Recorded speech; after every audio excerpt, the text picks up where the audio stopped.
ಅಣ್ಣ ನಿಮ್ಮನ್ನ ಅರೆಸ್ಟ್ ಮಾಡಕ್ಕೆ ಪೊಲೀಸ್ನವ್ರು ವಾರೆಂಟ್ ತಂದವ್ರೆ.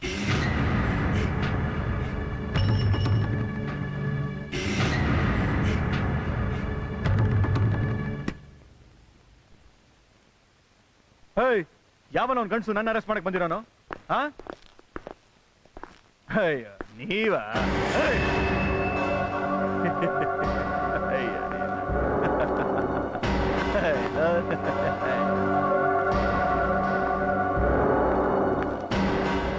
ಯಾಕೆ ಕಷ್ಟಪಡ್ತೀಯ? ಒಳಗೆ ಹತ್ಬೇಕಾ? ನಾನೇ ಹತ್ತೀನಿ.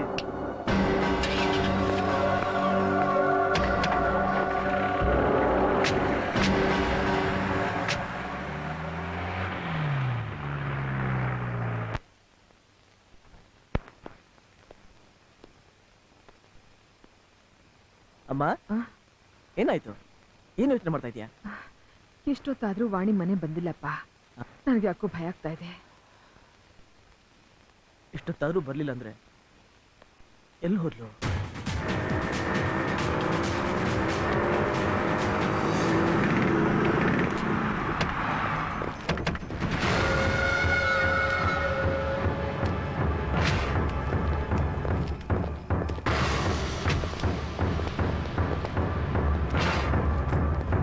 ಶಿವ, ಓಯ್ ಶಿವ, SI ಶಿವ, ಕಾವು ಕೊಡೋಕಾಕಿ ಮೈ ಮೇಲಿದ್ದಾಗ ನಾನು ಮೈ ಮುಟ್ಟಿ ಈಗ ರಾತ್ರಿ ಆದ ಕೂಡಲೇ ಒಳಗೆ ಕೂತ್ಕೊಂಡು ಯಾರಿಗೋ ಕಾವು ಕೊಡ್ತಿದ್ಯಾ? ಏಯ್ ಬಾರ ಹೊರಗಡೆ. ನಾನು ನೋಡಿ ಹೆದರ್ಕೊಳ್ಳೋ ಜನದ ಮುಂದೆ ಮುಟ್ಟೋದಿರ್ಲಿ, ತಟ್ಟು ಹೇಳ್ಕೊಂಬನ ಮತ್ತೆ. ಆದ್ರೆ ಇವತ್ತು ವಾಪಸ್ FIR ಇಲ್ಲ, ಕೇಸ್ ಇಲ್ಲ, ಪೊಲೀಸ್ ಸ್ಟೇಷನಲ್ಲಿ ಬೆವರಿಸೋ ಲಾಠಿ ಇಲ್ಲ. ನಾನು ಅವತ್ತೇ ನಿಂಗೆ ಹೇಳಿದ್ದೆ ನನ್ನ ಬಗ್ಗೆ ಗೊತ್ತಿಲ್ಲ ಅಂದ್ರೆ ನಿನ್ನ ಮೇಲಧಿಕಾರಿಗಳನ್ನ ಕೇಳಿ ತಿಳ್ಕೊ ಅಂತ. ಆದ್ರೆ ನೀನು ಕೇಳಲಿಲ್ಲ. ಆದ್ರೆ ಇವತ್ತು ಅದೇ ಮೇಲಧಿಕಾರಿಗಳು ನನ್ನ ಸನ್ಮಾನ ಮಾಡಿ ಕಳಿಸಿದ್ದಾರೆ. ನಾನು ಇಷ್ಟು ಮಾತಾಡ್ತಾನೆ ಇದ್ದೀನಿ, ನೀವು ಒಳಗೆ ಕೂತ್ಕೊಂಡು ಏನ್ ಮಾಡ್ತಿದ್ಯೋ? ಬಾರ ಹೊರಗಡೆ.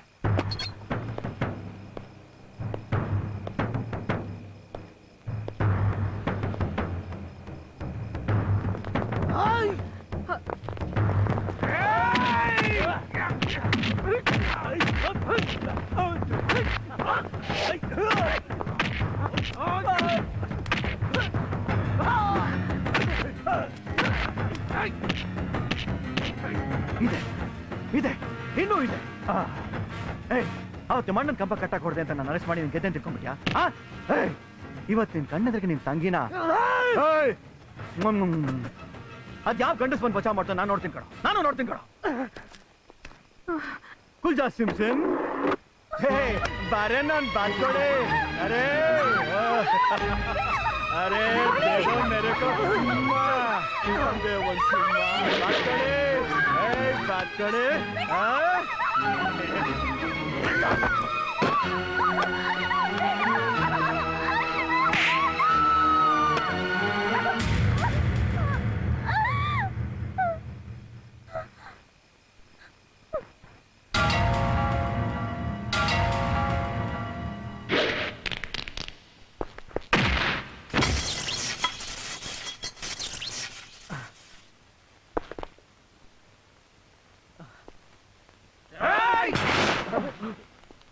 ಒಳಗಡೆ ಹೋಗು. ಹೋಗು.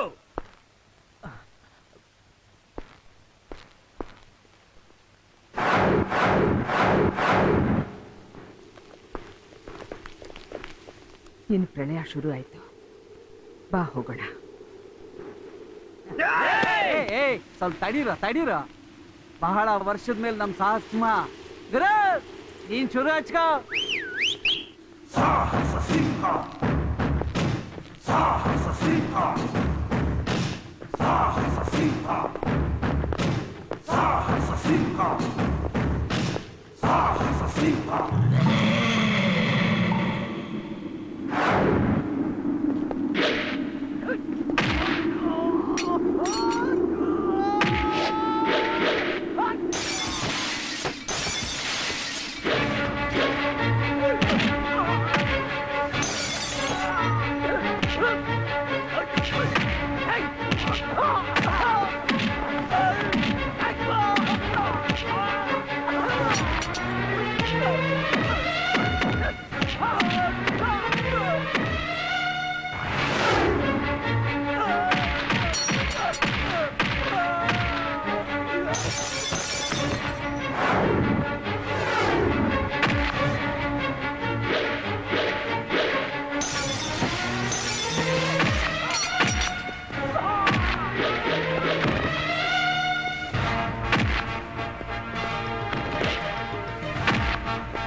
ಈ ನಂಜುಂಡ ಏನ್ ಬೇಕಾದರೂ ಸಹಿಸ್ತಾನೆ. ಆದ್ರೆ ಒಂದು ಹೆಣ್ಣಿನ ವಿಷಯದಲ್ಲಿ ಯಾರೇ ಒಂದು ಚಿಕ್ಕ ತಪ್ಪು ಮಾಡಿದ್ರು ಅವರನ್ನ ಇವನು ಏನು ಹೇಳ್ತಾನೋ ಅದನ್ನೇ ಮಾಡ್ತಾನೆ, ಏನು ಮಾಡ್ತಾನೋ ಅದನ್ನೇ ಹೇಳ್ತಾನೆ. ಹುಷಾರ್.